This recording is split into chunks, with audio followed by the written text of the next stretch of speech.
మన దగ్గర ఏ type bat అయినా సరే రిపేర్ కూడా అవుతుంది. ఇది హ్యాండ్లు అనే కాదు, డ్యామేజ్ బ్యాట్లు కానీ ఏదన్నా వెయిట్ తగ్గించాలన్నా వెయిట్ కూడా మనకు తగ్గుతుంది. వెయిట్ కూడా తగ్గించి చాలా నీట్గా చేస్తాం. బ్యాట్ 2 ముక్కలు అయిపోయి బ్యాట్ అయినా సరే మన దగ్గర తీసుకొస్తే చాలా బాగా మనం రిపేర్ చేసి ఇస్తాం.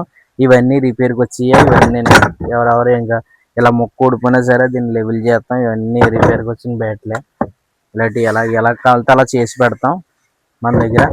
నెక్స్ట్ నేను మంచి సిరీస్ ఒకటి తీస్తున్నాను. బ్యాట్ ఎలా సెలెక్ట్ చేయాలి, ఏ వుడ్ తీసుకుంటే బాగుంటుంది, ఎంత స్కూపింగ్ చేయాలి, ఎంత లెంత్ ఉండాలి, దీని మీద మనం మంచి సిరీస్ ఒకటి తీస్తున్నాను. కంపల్సరీ మన ఛానల్లో ఫాలో చేసి పెట్టుకోండి. మంచి యూజ్ఫుల్ ట్రిక్ మాత్రం కంపల్సరీ ఉంటుంది. సరే ఫ్రెండ్స్, ఫాలో చేయండి. ఈ వీడియో అందరికీ షేర్ చేయండి. Thank you friends.